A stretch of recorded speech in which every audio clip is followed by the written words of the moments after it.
sur la page Jeunesse africaine et diasporique. Aujourd'hui, on est au Bénin. On est à l'université d'Amomé Calavi, spécifiquement au jardin botanique. Aujourd'hui, j'ai rencontré deux traders. Est-ce que vous pouvez vous présenter, s'il vous plaît?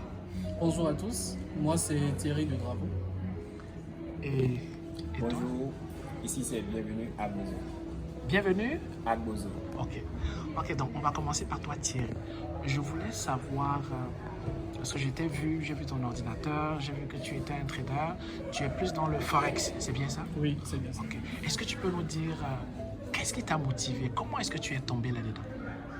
Alors, tout remonte à 2015 où je suivais déjà des revues d'analyse sur une chaîne locale, BBV4. En ce temps, j'étais encore élève, donc en classe de terminale, et c'était par curiosité. Déjà, le fait de voir qu'il y avait un béninois du nom de Abdelkader, et de ce fait, j'ai commencé à avoir une passion. Mais juste que je n'avais personne à côté pour effectivement me tenir par la main et m'apprendre ce que c'est que le trading. Et donc c'est là que je me suis lancé en 2016 et j'ai rencontré effectivement une personne au nom de Rodrigue Sodanso. Lui, il est à Montréal, c'est bien ça? Bien sûr, bien sûr. Je crois que je l'avais rencontré déjà, oui, à Justement. Montréal. Et donc c'est grâce à une entreprise américaine, iMarkets Live, que j'ai effectivement démarré avec ma phase d'apprentissage d'initiation au trading.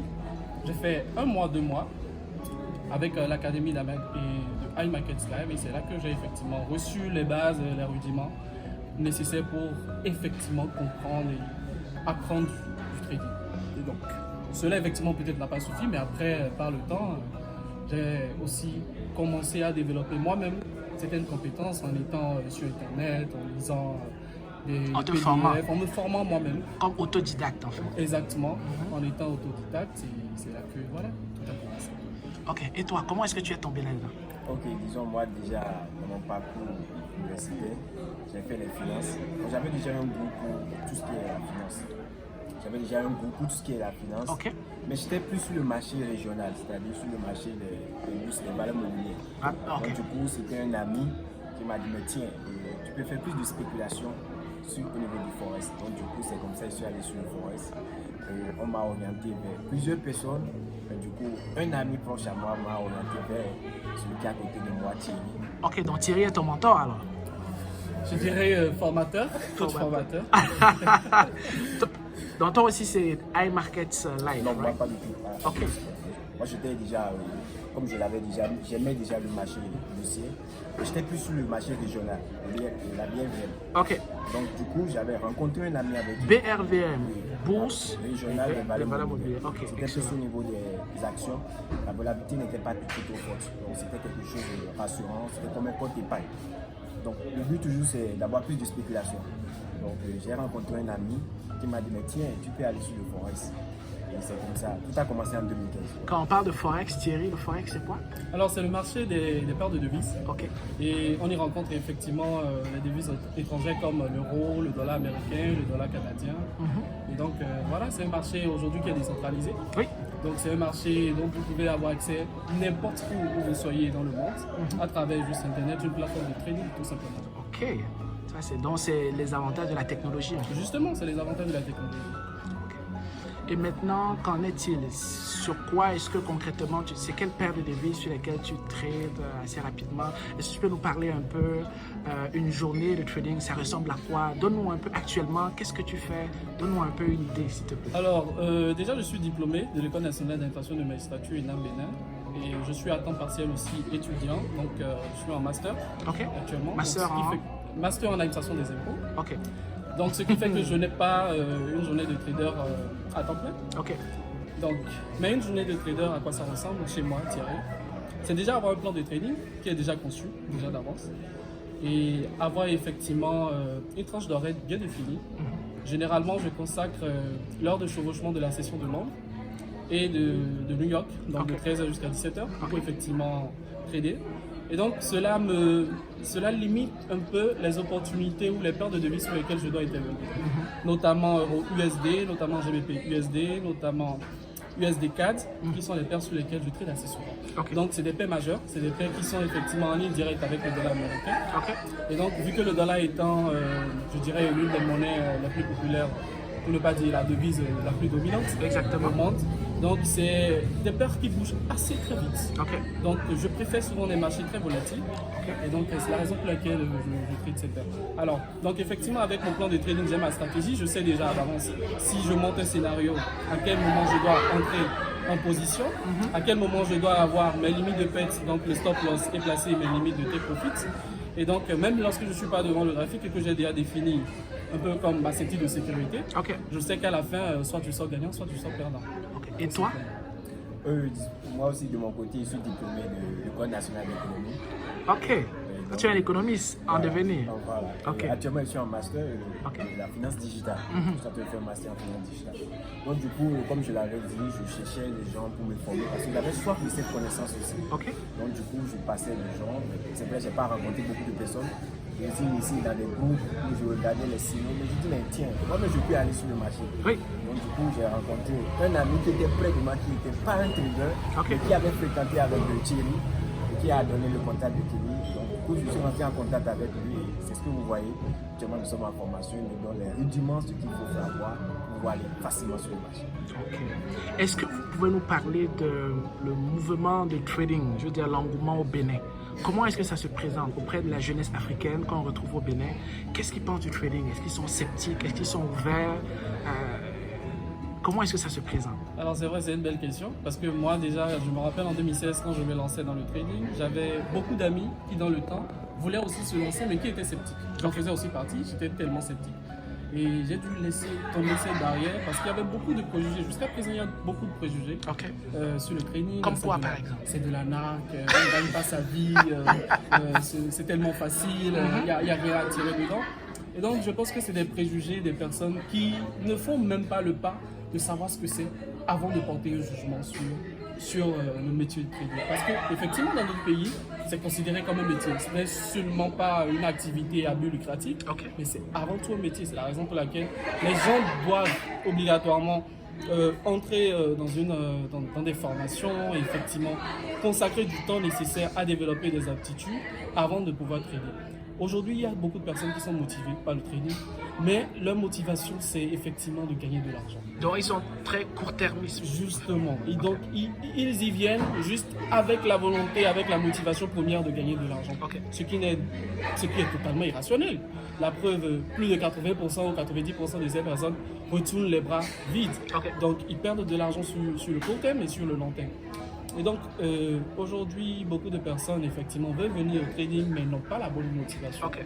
Et justement, c'est parce qu'ils voient aussi le résultat de beaucoup de personnes qui les font croire que grâce au trading, en une journée ou en 2 journées ou en une semaine, on peut effectivement gagner tellement de millions. Mais c'est vrai, la réalité est que dans le trading, les gains sont illimités, mais les pertes aussi sont illimitées. Oui. Ok. Et est-ce que tu valorises le mentorship? En quoi est-ce que le mentorship a changé ta façon de trade et a amélioré peut-être tes performances? Oui, de mon côté, c'est vraiment important parce qu'on dit toujours quelque chose. Quelqu'un qui est dans le domaine, quel que soit ce qu'on dit, a plus d'expérience que toi. Ok. Donc, il pourrait te dire, fais ci, fais ça. Le premier constat que j'ai vu à son niveau, c'est qu'il était discipliné. Ok. Et il m'a dit que le marché même te rendra plus discipliné. Ça veut dire qu'il gère le money management, le risk management, il a un journal de trading qui tient à jour et il a une stratégie qui respecte les lots, il respecte et tout ça. C'est Voilà, bien ça. je respecte tout cela comme vous l'avez dit. Ok. Mais la particularité, c'est que chacun de nous doit développer une stratégie. Ok. Lui dira pour lui, mais à toi de voir aussi, parce que nous avons des yeux différents, nous pouvons faire des différentes analyses graphiques. Ok. Donc voilà un peu le but pour lequel le mentorship est vraiment important. Sinon, ça ne servira à rien de se jeter dedans, comme si vous connaissez déjà le domaine. Comme le dit un adage africain, on ne met jamais les 2 pieds dans une eau inconnue. Ok, parfait. Maintenant, au niveau de la sous-région, on remarque un engouement, surtout au niveau de l'Afrique francophone, que ce soit dans le Maghreb ou bien en Afrique subsaharienne. Un pays comme la Côte d'Ivoire, je sais qu'il y a beaucoup de traders expérimentés et d'autres pays. En quoi est-ce que les bons résultats des traders dans les autres pays vous ont influencé, vous, ou bien ont influencé le trading au Bénin?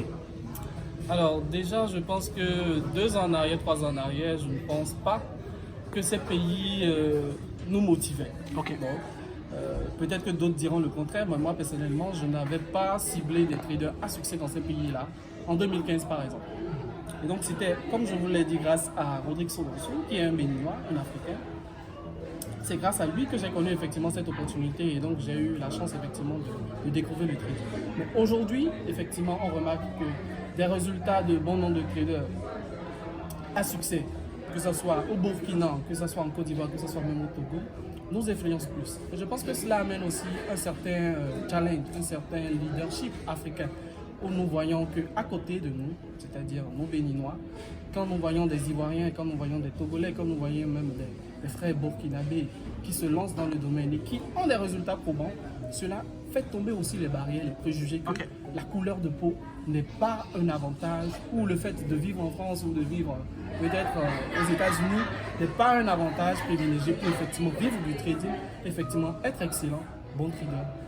Donc, ça veut dire qu'en les voyant, vous dites aussi que nous, on est aussi capables. Bien sûr, nous aussi, nous sommes capables. Et c'est ce que nous essayons de démontrer. C'est vrai que ça entre un peu dans un cadre de challenge. Mais après tout, ce sont des frères. Nous communiquons beaucoup et nous essayons même de faire des partenariats avec certains. Et voilà. Ok, maintenant, qu'en est-il? Quel est votre point de vue sur le fait d'extraire? Parce que je discute avec beaucoup de traders. Moi-même, j'en suis un. Je suis au niveau intermédiaire quand même, de ceux qui disent extraire de l'argent dans les marchés financiers pour investir dans l'économie réelle, notamment le secteur primaire, à savoir l'agriculture, l'élevage, la pisciculture, le secteur secondaire, la transformation aussi, la valorisation des produits, avoir des points de vente et toute la distribution. Qu'en pensez-vous? Quitter de l'économie virtuelle vers l'économie réelle. Alors je pense que le seul fossé qui se trouve entre l'économie virtuelle et l'économie réelle, bon, c'est la réalité, je pense. Donc, oui. Alors moi, je dis que déjà c'est une bonne chose parce que c'est vrai, dans le trading constitue un effet de levier important pour atteindre la liberté financière. Mais quand on parle de liberté financière, c'est aussi savoir diversifier ses revenus. Donc aujourd'hui, beaucoup de personnes peut-être ne vous diront pas que c'est grâce au trading qu'ils arrivent à investir dans telle activité ou dans tel secteur d'activité, ou qu'ils arrivent effectivement à non seulement prospérer dans les activités quotidiennes, mais je pense quand même que le trading reste, et en Afrique, on a toutes les chances, effectivement, vu qu'on a la technologie aujourd'hui, on a aussi l'accès à l'information, à Internet, et l'on pourrait quand même tirer des revenus du trading, investir dans l'économie réelle. Et je pense que c'est quelque chose à encourager. Ok. Et toi, qu'en penses-tu? Oui, je suis du même avis parce que c'est très important. Comme vous l'avez dit, l'économie virtuelle, il faut aller vers l'économie réelle. Oui. Et là, je propose rapidement aller vers la terre ou vers les études de transformation de nos matières premières. Aujourd'hui, c'est quelque chose qui est là et la demande y est. Et pour constater, lorsque vous faites un tour au Bénin, vous allez voir beaucoup de jeunes qui sont dans ça. Mais souvent, c'est le financement qui en manque. Exactement. Alors, donc, ça peut être un levier de financement. Justement. Important. Mais toujours en avoir toujours sa tête sur ses épaules parce que ça discipline vraiment ce marché. Ok. Maintenant, il me reste 2-3 dernières questions. Je voudrais savoir, que pensez-vous de l'industrialisation endogène du continent africain par des jeunes Africains comme vous? Parce que nous, en tant que continent africain, on a énormément de matières premières, vous voyez? Et le trading étant une source de financement, que dites-vous du fait de nous-mêmes être capables de transformer nos matières premières, les valoriser pour améliorer les conditions de vie des jeunes Africains? Quel est votre point de vue sur ça? Alors c'est disons, la vision que nous avons. Mais le problème reste toujours le financement, comme on dit. Oui. Parce qu'il faut créer des industries, on a les matières premières, il faut aussi avoir la main-d'œuvre qualifiée pour cela. Et donc, tout tourne aussi autour des ressources financières dont nous disposons. Ok. Bon, avec le trading, je pense qu'effectivement, l'on pourrait avoir cette source de financement qui puisse nous permettre effectivement de développer aussi des compétences dans les activités réelles que sont l'agriculture, que sont la pisciculture, l'agroalimentaire, la transformation aussi. Donc je pense que c'est vraiment des initiatives normalement à encourager. Et pourquoi pas, nous savons tous que développer l'Afrique, ça ne viendra que par les Africains. Exactement. Et toi, qu'en penses-tu? Oui, effectivement. Je tiens préciser qu'aujourd'hui, presque tous les Béninois sont conscients de ça.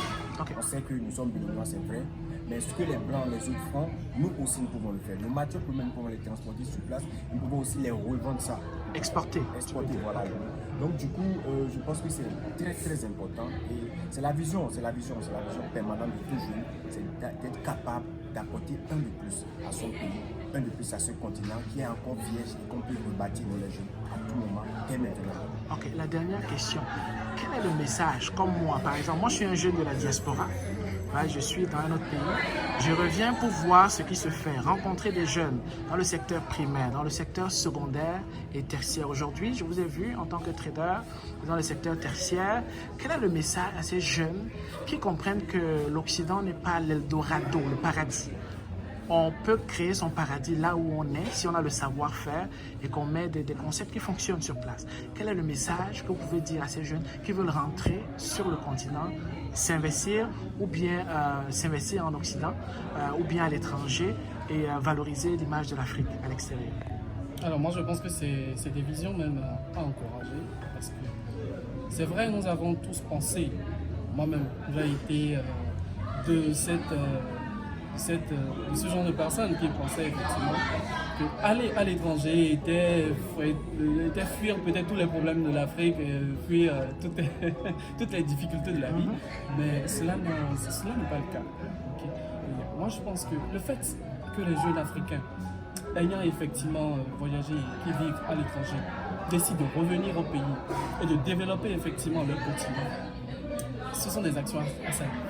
Et je profite de la même occasion. Moi, j'ai connu le trading effectivement grâce à qui? Grâce à un jeune béninois qui a voyagé, qui vit peut-être au Canada et qui a décidé de retourner, de revenir dans son pays et apporter effectivement l'information nécessaire. Parce que je suppose qu'en 2015 ou en 2016, je n'avais pas connu un maquette. C'est pas évident que j'aurais eu peut-être effectivement le parcours que j'ai eu dans le trading. Et donc, c'est grâce effectivement à ces gens de personnes qui, en voyageant, découvrent effectivement un nouveau monde, découvrent plein d'opportunités et décident de revenir en arrière dans leur pays et mettre ces informations, mettre aussi cette technologie au profit de leurs jeunes frères africains pour qu'ensemble nous puissions effectivement bâtir non seulement nos pays mais aussi le continent africain. Donc c'est des actions vraiment à saluer. Je pense que toute vision devait partir de développer l'Afrique. Et qu'est-ce que tu as dit à ce sujet? C'est effectivement la même chose, c'est des actions encouragées effectivement, parce que nos frères, ceux qui sont là-bas, on leur demande juste, c'est vrai, vous avez l'expérience, mais c'est la voie aussi de venir investir chez vous, et puis tout ira. Est-ce que vous avez un commentaire, une dernière chose à dire à ces jeunes qui vous regardent comme vous et qui sont passionnés par le continent africain? Alors déjà, moi j'ai un message à ceux qui sont passionnés par le trading, ou qui déjà se sont lancés dans le trading mais qui n'ont pas eu la bonne motivation. Donc déjà, détachez-vous de tout préjugé qui vous font penser que le trading est un moyen facile de réussir dans la vie ou un moyen facile de gagner de l'argent. Il n'y a jamais un moyen facile de gagner de l'argent. La preuve, en trading, Warren Buffett a l'habitude de dire le marché prend de l'argent dans les mains de ceux qui sont impatients et le met dans la main de ceux qui sont patients. Et donc, Warren Buffett étant considéré comme l'un des plus grands investisseurs, un grand mentor, voilà, inspirateur du monde de la finance, quand il le dit, il faut prendre cela en considération. Et donc, ne soyez pas motivés ou ne soyez pas décidés de gagner de l'argent trop vite. Surtout, prenez du temps à développer des compétences, à bâtir un profil en vous, parce que c'est surtout ça, c'est ce qui vous fera durer sur les marchés. Quand vous perdez, vous pouvez vous relever. Parce que derrière, vous avez respecté le money management, vous avez respecté des stratégies que vous avez testées et qui ont été éprouvées à toutes conditions de marché. Parce qu'il ne sert à rien de vouloir juger une stratégie de trading sur du court terme. Mais il faudrait effectivement avoir une vision sur le long terme. Et toi? Bon, je dirais seulement qu'avec la détermination, le travail et un peu de patience, on peut bâtir ce qu'on veut. Merci beaucoup pour votre temps. Je vous salue.